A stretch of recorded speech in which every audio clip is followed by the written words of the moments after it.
നമ്മുടെ കേരളത്തിൽ എന്തുകൊണ്ടാണ് തെരുവ് കുട്ടികളില്ലാത്തത് എന്ന ചോദ്യം ചോദിക്കുമ്പോൾ അതിന് മറുപടി നമ്മുടെ സഭയുടെ നേതൃത്വത്തിൽ ആരംഭിച്ച ബാലികാ ഭവനുകളും ബാലഭവനുകളും, ഭിന്നശേഷിക്കാരായ കുഞ്ഞുങ്ങൾക്ക് വേണ്ടിയിട്ടുള്ള ഭവനങ്ങളും, മാനസിക വൈകല്യമുള്ളവർക്ക് വേണ്ടിയിട്ടുള്ള ഭവനങ്ങളും, അംഗപരിമിതികളുള്ള കുഞ്ഞുങ്ങൾക്ക് വേണ്ടിയിട്ടുള്ള ഭവനങ്ങളുമൊക്കെയായി നമ്മുടെ കന്യാസ്ത്രീകളും നമ്മുടെ വൈദികരുമൊക്കെ ആരംഭിച്ച ഭവനങ്ങൾ. നമ്മുടെ അതിരൂപതയിൽ മാത്രം 98 കാരുണ്യ ഭവനങ്ങളാണുള്ളത്. അതാണ് ഈ നാടിൻ്റെ പുരോഗതിയിലേക്ക് നയിച്ചതും സാംസ്കാരികമായിട്ട് നമ്മുടെ ഈ നാടിനെ വളർത്തിയതും. ഓരോ മനുഷ്യനും ദൈവത്തിൻ്റെ ഛായയും സാദൃശ്യവുമാണെന്ന അടിസ്ഥാന വിശ്വാസത്തിൽ മുന്നോട്ട് പോകുന്ന ക്രൈസ്തവ സമൂഹങ്ങൾക്ക് ഒരിക്കലും തന്നെ ഈ മതേതരത്വത്തിനും മതസൗഹാർദ്ദത്തിനും വിരുദ്ധമായിട്ട് പ്രവർത്തിക്കാനാവില്ല എന്നുള്ളതാണ് വാസ്തവം. മതങ്ങളെയും മതസമൂഹങ്ങളെയും തമ്മിൽ ഭിന്നിപ്പിക്കാനും അവയെ തമ്മിൽ സംഘർഷത്തിലാഴ്ത്താനുമൊക്കെ ഗൗരവമായ പരിശ്രമങ്ങൾ നടത്തുമ്പോൾ നമ്മൾ എപ്പോഴും ചിന്തിക്കേണ്ട ഒരു കാര്യം, ആരും ആർക്കും ഭീഷണിയല്ല എന്നുള്ളതാണ്. ആരും ആർക്കും ഭീഷണിയല്ല. എല്ലാവരെയും വലിയ ഒരു സൗഹൃദത്തിൽ ചേർത്ത് പിടിച്ചുകൊണ്ട് നമുക്ക് മുന്നോട്ട് പോകാൻ സാധിക്കും. പ്രത്യേകിച്ച് ക്രൈസ്തവരെ സംബന്ധിച്ചിടത്തോളം നമുക്കെല്ലാവരും ദൈവത്തിൻ്റെ ദാനങ്ങളാണ്. ഏത് മതത്തിൽപ്പെട്ടവരാണെങ്കിലും ഏത് വിഭാഗത്തിൽപ്പെട്ടവരാണെങ്കിലും.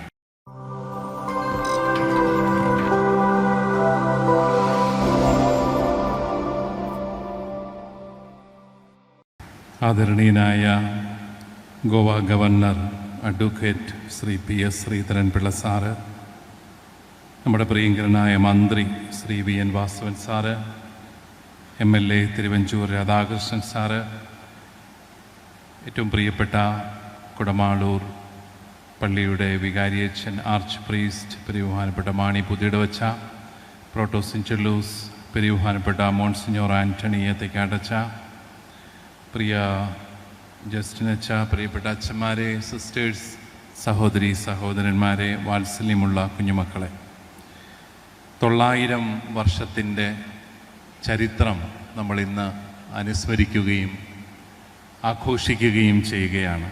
വളരെ പുരാതനമായ ചരിത്രമുള്ള ഈ കുടമാളൂർ ദേവാലയവും ഇവിടുത്തെ ഇടവക ജനങ്ങളുമെല്ലാം നമ്മുടെ ഭാരതത്തിൻ്റെ തന്നെ മതസൗഹാർദ്ദത്തിൻ്റെയും മതേതരത്വത്തിൻ്റെയും എല്ലാം പ്രതീകമാണ്. ഈ അവസരത്തിൽ ആദരണീയനായ ഗവർണർ ശ്രീധരൻപിള്ള സാറ് നമ്മളോട് എല്ലാവരോടുമുള്ള സ്നേഹത്തെ പ്രതി ഈ പരിപാടിക്ക് വേണ്ടി മാത്രമാണെന്ന് ഞാൻ മനസ്സിലാക്കുന്നു. ഗോവയിൽ നിന്ന് വരികയും അവിടേക്ക് തിരിച്ചു പോവുകയും എല്ലാം ചെയ്യുന്നു. സാറിന് പ്രത്യേകമായിട്ട് ഞങ്ങളുടെ എല്ലാവരുടെയും പേരിൽ ഞാനും നന്ദി പറയുകയാണ്.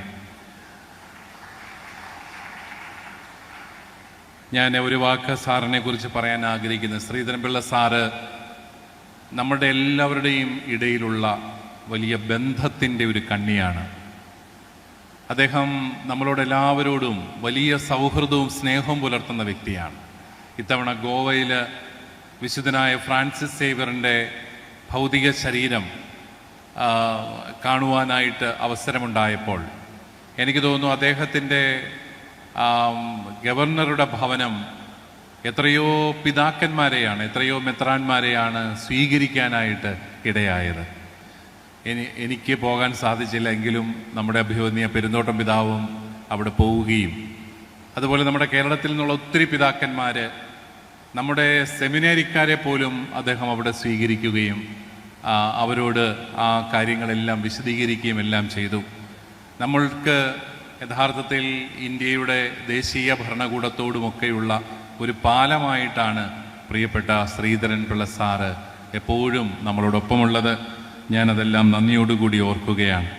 അതോടൊപ്പം ഈ സമ്മേളനത്തിൽ നമ്മളോടൊപ്പം നമ്മുടെ മന്ത്രി ശ്രീ വാസവൻ സാറും തിരുവഞ്ചൂർ രാധാകൃഷ്ണൻ MLAയും എല്ലാം ഉണ്ട്. അതെല്ലാം നമുക്ക് സന്തോഷകരമാണ്. ബഹുമാനപ്പെട്ട മാണിയച്ചൻ പറഞ്ഞതുപോലെ മതസൗഹാർദ്ദത്തിൻ്റെ പ്രതീകമാണ് ഈ ദേവാലയം.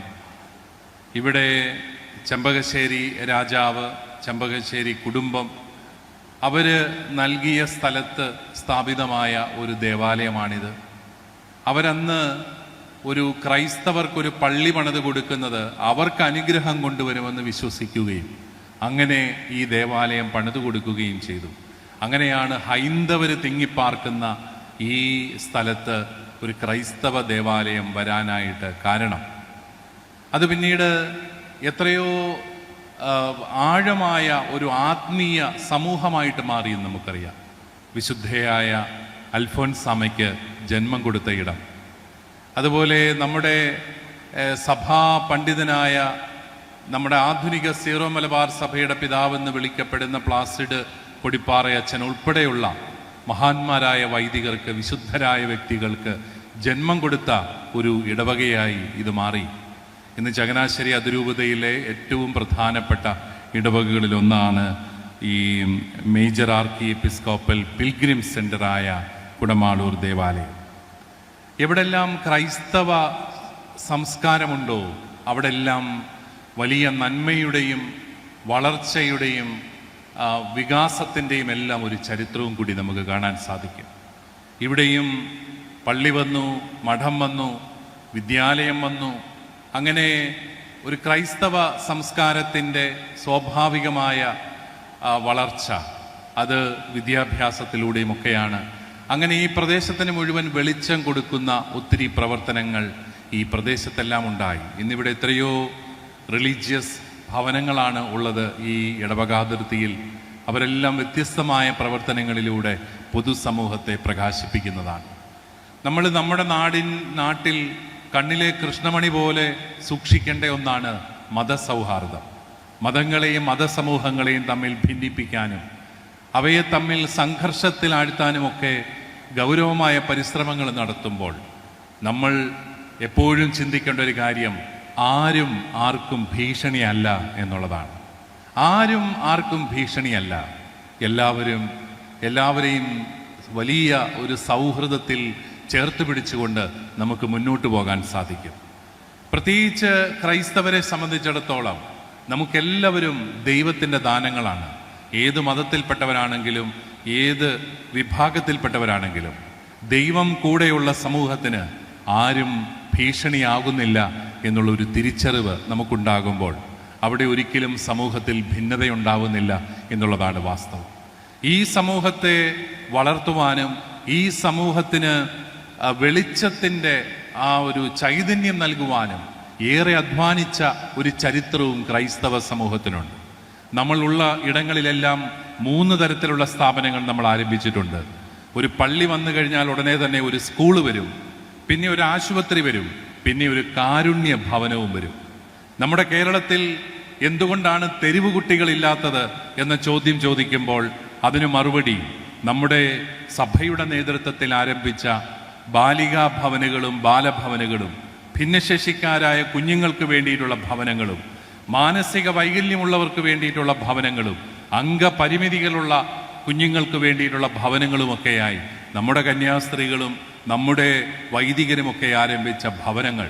നമ്മുടെ അതിരൂപതയിൽ മാത്രം 98 കാരുണ്യ ഭവനങ്ങളാണുള്ളത്. അതാണ് ഈ നാടിൻ്റെ പുരോഗതിയിലേക്ക് നയിച്ചതും സാംസ്കാരികമായിട്ട് നമ്മുടെ ഈ നാടിനെ വളർത്തിയതും. ഓരോ മനുഷ്യനും ദൈവത്തിൻ്റെ ഛായയും സാദൃശ്യവുമാണെന്ന അടിസ്ഥാന വിശ്വാസത്തിൽ മുന്നോട്ട് പോകുന്ന ക്രൈസ്തവ സമൂഹങ്ങൾക്ക് ഒരിക്കലും തന്നെ ഈ മതേതരത്വത്തിനും മതസൗഹാർദ്ദത്തിനും വിരുദ്ധമായിട്ട് പ്രവർത്തിക്കാനാവില്ല എന്നുള്ളതാണ് വാസ്തവം. ഏതായാലും ഈ ഒരു ദേവാലയം അതിന് വലിയൊരു സാക്ഷ്യമാണ്. ഞാൻ ഈ ചെമ്പകശ്ശേരി രാജവംശത്തെയും വിസ്മയത്തോടുകൂടി കാണുകയാണ്.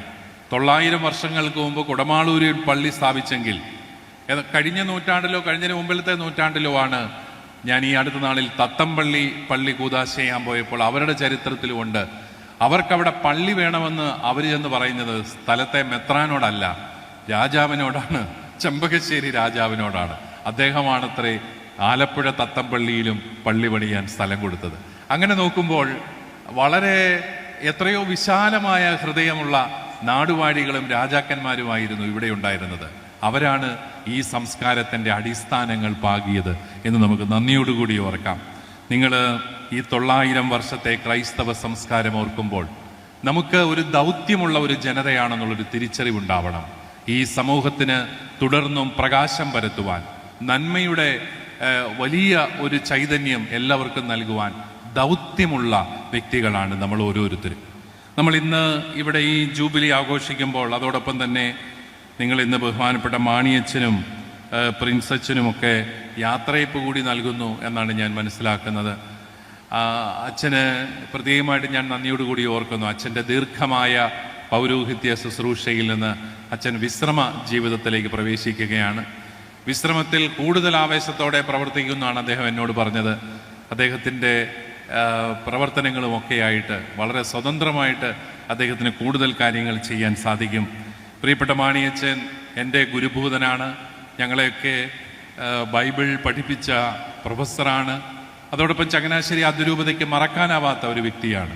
ഇവിടുത്തെ വിവിധ ഡിപ്പാർട്ട്മെൻറ്റുകൾ വളർത്തുന്നത്, നമ്മുടെ യുവജന പരിഷദത്വവും സൺഡേ സ്കൂളും ഒക്കെ ഇന്നത്തെ ഈ ഒരു രീതിയിലേക്ക് ആക്കുന്നതിൽ, നമ്മുടെ പല വലിയ ഇടവകകളെയും നയിച്ചുകൊണ്ട് അവയെല്ലാം ഐക്യത്തിലും സ്നേഹത്തിലും കൊണ്ടുപോകുന്നതിൽ, പൊതുസമൂഹത്തിൽ നമ്മുടെ ശബ്ദമായി മാറുന്നതിലൊക്കെ മാണിയച്ഛൻ നൽകിയിട്ടുള്ള നിസ്തുലമായ സംഭാവനകളെയും നന്ദിയോടുകൂടി ഞാൻ ഓർക്കുകയാണ്.